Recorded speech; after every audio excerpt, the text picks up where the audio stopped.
오늘 맥주절을 통하여 주시는 복이라고 하는 제목으로 하나님의 말씀 선포하겠습니다.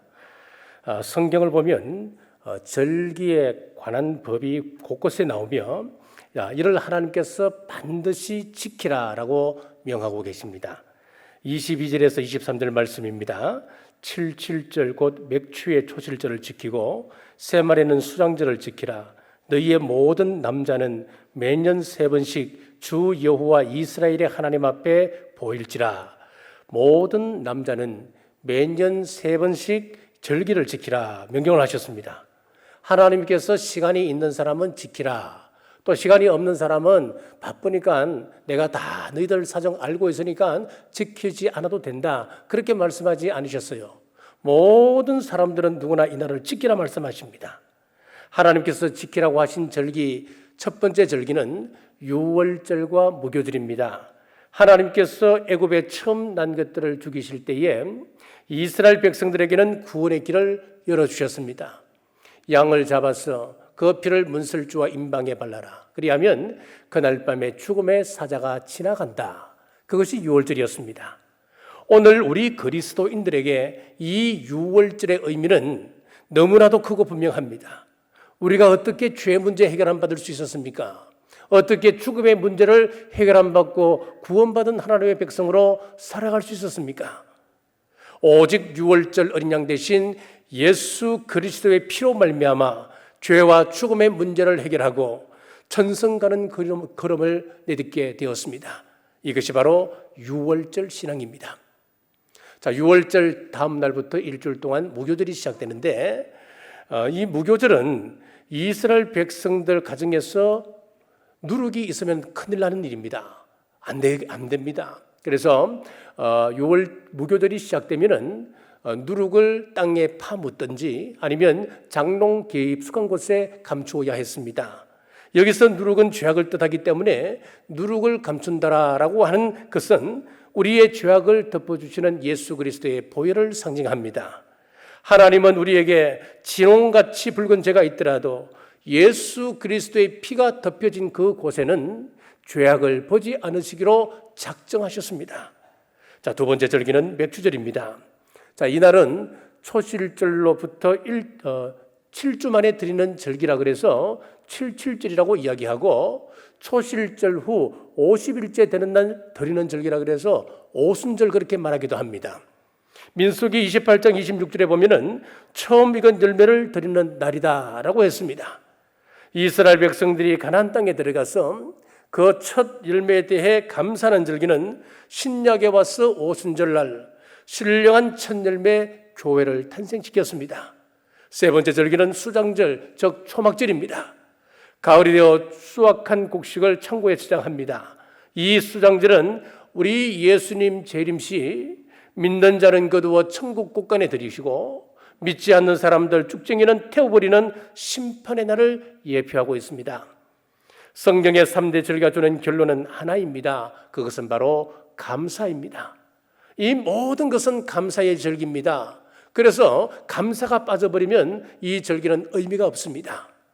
감사는 히브리 말로 토다라고 하는 단어를 사용하는데 이 토다라고 하는 단어는 내어 던진다 그런 뜻을 가지고 있습니다. 나의 모든 것, 나의 전 존재, 나의 삶 전체를 하나님 앞에 내어 던진다, 하나님 앞에 맡긴다 그런 의미를 가지고 있는 겁니다. 나야가라 폭포 위에서 외주를 걸치고 최초로 건넌 사람이 있습니다. 바로 브랜든이라고 하는 사람인데 이 사람이 나야가라 폭포를 건넌 다음에 다음과 같이 장담을 했습니다. 앞으로 다음 도전은 바퀴가 하나 달린 수레에 사람을 태우고 장대를 잡고 건너는 것이 아니라 그 수레를 밀면서 그 나야가라 폭포를 건너겠습니다 라고 호언장담을 했습니다. 대부분의 사람들은 그 말에 회의적이었습니다. 수레를 밀게 되면 균형을 잡을 긴 장대를 잡지 못하기 때문에 그 위로 걸어가지 못한다는 겁니다. 자, 그런데 더 문제는 무엇이냐면은 수레에 탈 사람이 없다고 하는 것입니다. 누가 그 수레에 탈 수 있겠습니까? 그러던 어느 날 한 여자가 찾아왔습니다. 사람들은 당신 말을 믿지 않지만 나는 당신의 말을 믿습니다. 내가 타겠습니다. 토다, 감사라고 하는 말은 바로 이런 것입니다. 그 사람 앞에서는 당신이 최고입니다, 당신은 위대한 사람입니다 라고 이야기할 수 있을지 모르지만은 그 사람을 믿고 손수레에 타는 것은 쉽지 않은 일입니다. 마찬가지로 입으로는 주여 주여 말하지만은 우리가 하나님 앞에 나의 모든 것을 내어 맡기는 삶은 어렵다고 하는 것입니다. 절기라고 하는 것은 우리 삶 과정 속에 포함된 사건으로 반드시 지켜야 하는데 내어 맡기는 것입니다. 그러므로 지키라고 하는 명령으로 끝나지 아니하고 이 명령을 지키는 것이 참 힘들고 어렵기 때문에 하나님께서 이 명령을 지키는 사람들에게는 다음과 같은 복을 약속하셨습니다. 첫째, 이방 나라를 쫓아냅니다. 24절 상반절입니다. 내가 이방 나라들을 내 앞에서 쫓아내고, 본문 중에 쫓아내고 라고 하는 이 단어는 히브리 원문의 표현을 보면 야라쉬라고 하는 단어를 사용하는데 몰아내다, 멸망시키다 그런 뜻을 가지고 있습니다. 한마디로 대적들을 축출할 뿐만 아니라 그들을 완전히 파쇄하여서 완전한 승리를 거두게 해주신다고 하는 말씀입니다. 이스라엘이 앞으로 가나안 땅에 들어가서 그들이 맞서 싸워야 할 가나안 7족속, 그들은 만만한 사람들이 아니었습니다. 강대한 대적들이었습니다. 특히 가나안 7족속에 대해서 성경은 네피림의 후손 아낙 자손이다 그렇게 묘사를 하고 있습니다. 민수기 13장 28절에서 29절입니다. 그러나 그 땅 그 주민은 강하고 성읍은 견고하고 심히 클 뿐 아니라 거기서 아낙 자손을 보았으며 아말렉인은 남방 땅에 거주하고 헷딘과 여부스인과 아모르인은 산지에 거주하고 가나안인은 해변과 요단가에 거주하더이다.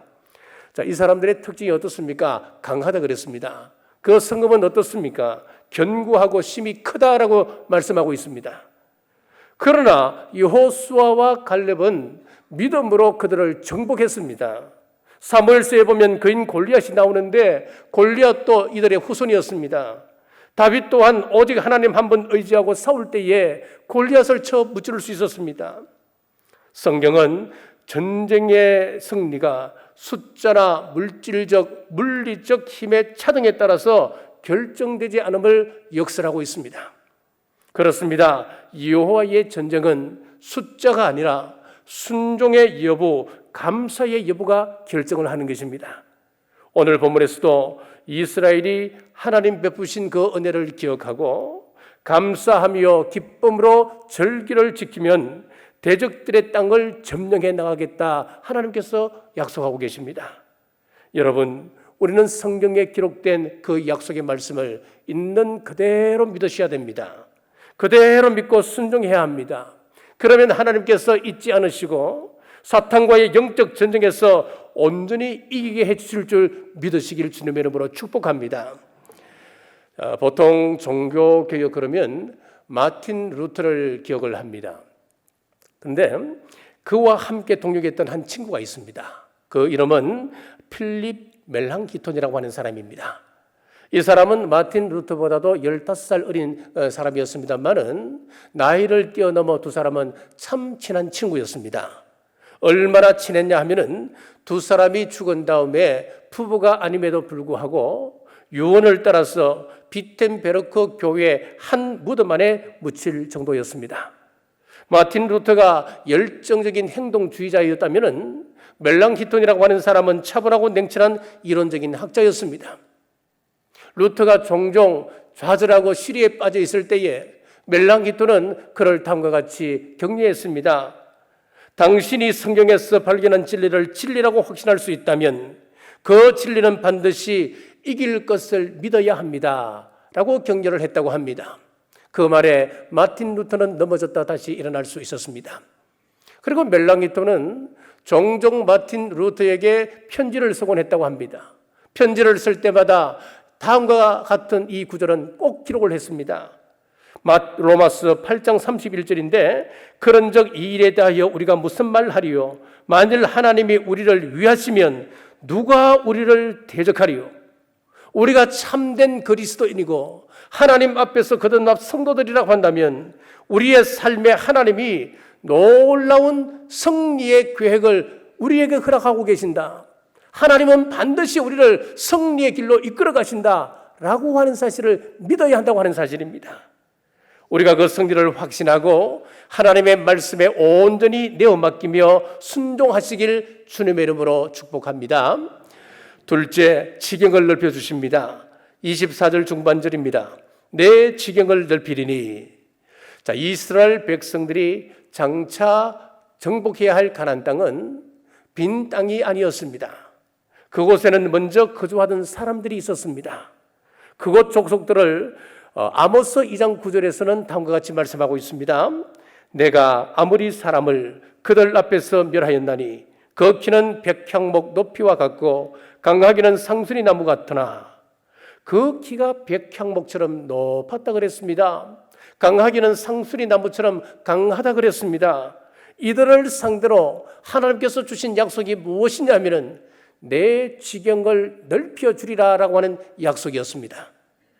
넓힌다고 하는 히브리 원문의 표를 보면은 확장하다, 크게 열리다라고 하는 의미를 가지고 있습니다. 하나님께서 하나님 앞에서 감사로 절기를 지키는 사람, 하나님 앞에서 감사로 예배 시간을 지키는 사람, 승리를 주실 뿐만 아니라 그 지경을 넓혀주신다 약속합니다. 이 축복은 감사로 제사하며 맥주절을 지키며 감사하는 자들의 것입니다. 이 축복의 주인공이 되십시오. 날로 번영케 하시는 하나님의 축복을 체험하며 사시기를 바랍니다. 출애굽기 23장 31절에 보면 그 지경을 홍해에서부터 블레셋 바다까지 주시겠다 했습니다. 제가 읽겠습니다. 내가 내 경계를 홍해에서부터 블레셋 바다까지 광야에서부터 강까지 정하고 그 땅의 주민을 내 손에 넘기리니 내가 그들을 내 앞에서 쫓아낼지라. 지금 이스라엘 백성들은 무기도 없습니다. 군사훈련을 제대로 받은 사람들도 아니었습니다. 여러 가지 면에서 그 땅은 도저히 정복할 수 없는 그런 땅이었습니다. 그러나 하나님께서 함께 하신다면 할 수 있다라고 말씀하고 있습니다. 레위기 26장 8절에 보면은 또 너희 다섯이 백을 쫓고 너희 백이 만을 쫓으리니 너희 대적들이 너희 앞에서 칼에 엎드러질 것이며 라고 말씀합니다. 그렇습니다. 여호와의 전쟁은 숫자로 판가름 나는 것이 아니었습니다. 여호와께서 어느 편에 계시냐에 따라서 전쟁의 승패가 갈라지는 것이었습니다. 하나님께서 5명과 함께 하시면 100사람을 쫓아내고 100사람과 함께 하시면 10,000명을 이긴다라고 성경은 분명히 말씀합니다. 기도원의 300용사를 보십시오. 얼마나 연약합니까? 그들이 어떻게 10만 명이 넘는 군대를 이길 수가 있단 말입니까? 그런데 하나님께서 함께 하시고 성령의 영이 그들과 함께 동행하시니까 300명이 10만 명을 이기는 역사가 일어나는 겁니다. 하나님의 사람 히스기야가 하나님을 의지하고 하나님 앞에 감사하며 기도할 때에 18만 5천 명의 적군을 칼 하나 쓰지 아니하고 물리쳤습니다. 순종하기만 하면은 하나님께서 함께 하심으로 형통케 하시기만 한다면 위대한 승리의 주인공이 될 줄 믿으시길 바랍니다.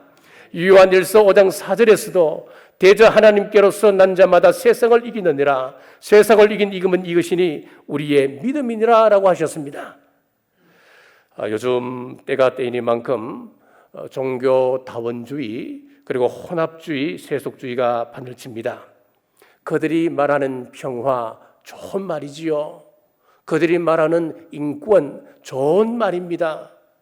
그러나 여기에 지금 세계가 열광하고 국민이 열광을 합니다. 그러나 복음이 없다면 단호하게 노라고 이야기할 수 있어야 됩니다. 여기에 대해서 두려워할 필요가 없습니다. 감사로 믿음을 지키면 능히 이기게 하실 뿐만 아니라 우리의 지경을 넓혀주신다고 분명히 약속하고 계시기 때문에 우리가 진리 앞에서 든든히 서 나가기만 한다면 하나님은 우리와 함께 하십니다. 구체적인 응답을 체험한 사람이 있습니다. 솔로몬입니다. 역대하 9장 26절에 보면 솔로몬이 유브라데 강에서부터 블레셋 땅과 애굽 지경까지의 모든 왕을 다스렸으며 솔로몬이 이 축복을 받게 된 이유가 무엇일까요? 그 아버지 다윗의 믿음 때문이었습니다. 다윗은 늘 감사함으로 하나님 앞에 제단을 쌓았던 사람이었습니다. 늘 감사함으로 하나님 앞에 감사 기도 올렸던 사람이 다윗이었습니다. 감사의 사람이었습니다. 늘 감사함으로 예배하였기 때문에 하나님의 축복이 날로 그를 번성케 하셨고, 마침내 솔로몬 때에 가서는 지경이 최대 영토에 이르게 된 것입니다. 모세를 통해 주신 이 약속이 순종하는 자에게, 순종하는 그 가문을 통하여 온전히 이루어지게 되었습니다. 하나님은 지금도 감사하는 사람들, 감사로 제사하며 감사로 예배하고 순종하는 자들에게 복을 베풀어 주십니다. 그 지경, 그 영향력을 넓혀 주십니다. 영국의 대설교가 서펄전 목사님은 이런 말을 하였습니다. 촛불을 보고 감사하는 사람에게는 하나님께서 전깃불을 허락해 주시고, 전등불을 보고 감사하는 사람에게는 하나님께서 달빛을 허락하시고, 달빛을 보고 감사하는 자에게는 하나님께서 햇빛을 허락하신다. 햇빛을 보고 감사하는 사람에게는 하나님께서 촛불도 전등불도 달빛도 필요 없는 영원한 천국을 주신다라고 했습니다. 우리는 어떤 상황에서도 감사하고 늘 감사를 생활해야 합니다. 그것이 우리 삶을 복되게 함을 믿으시길 주님의 이름으로 축복합니다. 셋째, 이방 나라들이 땅을 탐내지 못하게 하신다 했습니다. 24절 말씀입니다. 내가 이방 나라들을 내 앞에서 쫓아내고 내 지경을 넓히리니 내가 매년 3번씩 여호와 내 하나님을 뵈려고 올 때에 아무도 내 땅을 탐내지 못하리라. 탐낸다라고 하는 히브리 말을 보면 아마드라고 하는 단어를 씁니다. 이 아마드라고 하는 단어를 보면은 탐스럽다, 몹시 바라다, 열망하다 그런 뜻을 가지고 있습니다. 자, 여기서 보면 탐하다 할 때 누가 탐하는 겁니까? 지금 이방 열국들이 탐하다 그렇게 이야기하는 거예요. 그럼 무슨 이야기냐면은 이스라엘 백성들에게 기업으로 주신 적과 꿀이 흐르는 그 가나안 땅을 대적들이 얼마나 호시탐탐 노리고 있는가 하는 것을 표현하고 있는 말씀입니다. 하지만 하나님은 이스라엘이 감사함으로 절기를 지키면 대적들로부터 온전히 지키신다 말씀하고 있습니다. 자, 사실 절기를 지키려면 이스라엘 전역에 뿔뿔이 흩어져 있는 성민 남자들은 1년에 3차례 무조건 예루살렘에 올라가야 합니다. 남자들이 자연스럽게 집을 비우게 되는 거예요. 이것은 의무사항이었습니다. 남자들이 집을 비우게 되면 많게는 3, 4일씩 집을 비우지 않겠습니까? 예루살렘에서 가장 먼 곳에는 가는데 하루, 오는데 하루, 그리고 하루 머물러야 되고, 그럼 최소한 3일 아닙니까? 그러면은 이 3일 동안, 최소 3일 동안은 남자가 없는 거예요. 그 마을에 남자가 없는 거예요. 그럼 집은 누가 지킵니까? 그 마을은 누가 지킵니까?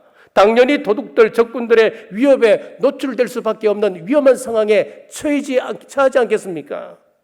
하지만 하나님께서는 감사하며 절기, 즉 예배를 지키기 위해 피운 그 동안에는 위험을 막아주겠다 약속하고 계십니다. 감사하는 자기 백성들을 철통같이 지켜주시겠다 말씀하고 있습니다. 시편 37편 32절에서 33절에도 말씀합니다. 악인이 의인을 엿보아 살해할 기회를 찾으나 여호와는 그를 악인의 손에 버려두지 아니하시고 재판 때에도 정죄하지 아니하시리로다. 악인들이 호시탐탐 하나님의 백성들을 헤아려 하지만은 하나님은 의인들이 위험 가운데 노출되는 것 허락하지 않으신다 말씀합니다. 재판 가운데도 정죄당하지 않게 철저하게 보호해 주신다 약속하고 계십니다. 잠언 24장 15절에서 16절입니다. 악한 자여 의인의 집을 엿보지 말며 그가 쉬는 처소를 헐지 말지니라. 대저 의인은 7번 넘어질지라도 다시 일어나려니와 악인은 재앙으로 말미암아 엎드러지느니라. 잠언에서는 하나님께서 의인들을 어떻게 지키시는지 한번 보십시오. 악인들을 상대로 의인들의 집을 넘보지 말라 명하십니다. 결코 그들의 처소를 헐지 말라고 단도직입적으로 말씀을 하고 있습니다. 의인들을 다시 일으켜 세우시는데 7번 넘어지더라도 반드시 의인의 길은 승리의 길이라고 하는 것을 말씀합니다. 7번 넘어지지만 반드시 일으켜 세우신다. 하나님 힘을 주고 계시지요. 그러나 악인을 보십시오. 그들은 형통한 삶을 사는 것 같습니다. 성공적인 인생을 살아가는 것 같습니다. 세상에서 떵떵거리며 살아가는 것 같습니다. 그런데 하나님은 재앙으로 멸망받을 것을 선포하고 있습니다. 이것은 약속입니다. 하나님은 감사하는 참 성도들을 철저히 보호하십니다. 그리고 지경을 넓혀주십니다. 그리고 악인들로부터 지켜주십니다. 사랑하는 여러분, 11조를 하나님 앞에 정직하게 여러분 구별하십니까? 여러분들이 11조를 정직하게 구별한다고 해서 여러분의 삶에 궁핍함이 있었습니까? 하나님 앞에 매주 감사 헌금을 드립니다. 감사의 제목을 써서 올립니다. 하나님 앞에 감사 제물을 올린다고 해서 여러분의 경제가 힘이 듭니까? 많은 시간을 주님 앞에 드리며 봉사한다고 해서 내가 정작 해야 할 일을 하지 못한 적이 있었습니까? 아니었습니다. 오히려 물질을 채워주시고 짧은 시간 동안 일을 처리할 수 있는 지혜를 우리에게 허락해 주셨지 않습니까? 어떤 사람들은 열심히 벌어서 1년 연봉이 수억이 된다는 사람이 있습니다. 그러나 밑빠진 독에 물 붓듯이 이 모양 저 모양으로 술술 빠져나가서 마이너스 통장이 된다는 사람이 여러분 혹 있지 않습니까? 하지만 어떤 사람은 연봉이 불과 2-3천만 원이라 할지라도 하나님께서 함께 하시면은 빠져나가지 않게 하시는 거예요. 그 작은 연봉이지만은 그 통장에 차곡차곡 쌓이게 하나님께서 만들어 주신다는 겁니다. 내 인생 내가 알아서 하면은 다 잘 될 것 같지만은 그렇지 않습니다. 하나님의 보호하심 속에 살아가지 않는다면 한순간도 우리는 편한 날을 살아갈 수가 없는 것입니다. 우리가 하나님을 위하시면 하나님께서 우리를 위하십니다. 우리가 하나님 앞에 감사하면 하나님 또 우리의 산업을 지켜주시고 우리에게 감사할 조건을 더 풍성하게 허락해 주십니다. 하나님은 결단코 손해보게 하지 않으시고 반드시 보장하시되 넘치도록 채워주실 줄 믿으시길 주님의 이름으로 축복합니다. 말씀을 뵙겠습니다. 우리가 살아가는 이 시대를 4차 산업혁명의 시대라 말합니다. 4차 산업혁명 시대라고 하는 말을 처음 사용한 사람은 다보스 포럼이라고 하는 세계적인 경제 포럼이 있습니다. 그 포럼의 회장이었던 클라우스 슈밥이라고 하는 사람이 처음으로 이 단어를 사용을 했습니다. 그런 2025년을 변곡점이라 하여서 엄청난 변화가 일어나는 시기로 그 기점을 봤습니다. 그리고 2045년에는 특이점 싱귤레럴이라 그래서 특이점 이 AI가 인간을 능가하는 그런 시대가 올 것이다. 그렇게 예측을 했습니다. 그런데 슈밥이 2025년을 변곡점이라고 했지만은 전 지구적 변곡점이 지난 2020년에 이미 왔습니다. 바로 코로나 변곡점이라 하여서 2020년 3월에 코로나 팬데믹으로 세계적 변화가 초래되었습니다. 즉 슈밥이 이야기했던 변곡점이 5년이나 앞당겨져 버린 것입니다. 여러분, 우리는 이것을 무심하게 봐서는 안 됩니다. 우리 믿음의 사람들은 이것을 종말의 한 징조로 봐야 합니다. 지금 지구는 온난화로 인해서 엘니뇨 현상이 일어납니다. 미국 서부에서는 지금 50도가 넘어갑니다. 여러분, 말이 50도지 얼마나 큰 더위입니까? 살인적 더위입니다. 그래서 야외 수영장도 문을 닫았고 지하철도 문을 닫았습니다. 운행을 중단했습니다. 뜨거운 열사의 나라 사우디에 우박 폭풍이 일어났습니다. 여러분, 상상이 가십니까? 여러분, 토네이도 그러면 미국에서 일어나는 그런 거 아닙니까? 일본에서 토네이도가 일어납니다. 하지만 여러분, 우리 예수님은 우리에게 이러한 상황에서도 두려워하지 말라고 말씀합니다. 마태복음 24장 6절을 보면 난리와 난리 소문을 듣겠으나 너희는 삼가 두려워하지 말라. 사탄마귀가 우는 사자처럼 삼킬 자를 찾아 울부짖을지라도 예수님께서 우리를 보호하실 것을 믿으시고 구원의 약속의 말씀을 바라보고 감사하라 우리에게 말씀하고 있습니다. 그러면서 마지막 때 대적들을 상대로 승리케 해 주시겠다 약속하고 있습니다. 우리의 지경을 넓혀 주시겠다 말씀하고 있습니다. 또 늘 보호받으며 평안을 누리게 해 주시겠다 약속하십니다. 감사를 소홀히 할 수 있는 이때 맥주들을 통하여 우리의 감사신앙을 점검하고 회복하는 우리 모든 성도님들 되시길 주님의 이름으로 축복합니다. 기도하겠습니다. 하나님 은혜를 감사합니다. 오늘 맥주주를 통하여 주시는 복이라고 하는 제목으로 말씀을 나누었습니다. 받은 바 은혜에 감사하며 나아가 헌신을 다짐할 때 하나님이 도우십니다. 하나님이 함께 하십니다. 하나님이 함께 하시면 성립게 하시고 지경을 넓혀주십니다. 대적들로부터 지키십니다. 감사신앙 회복함으로 사탄 마귀의 권세를 이기고 영원한 천국을 소유하는 우리 남부교회 온 성도들 되게 하옵소서. 다시 오실 예수님 이름으로 간절히 기도드리옵나이다. 아멘.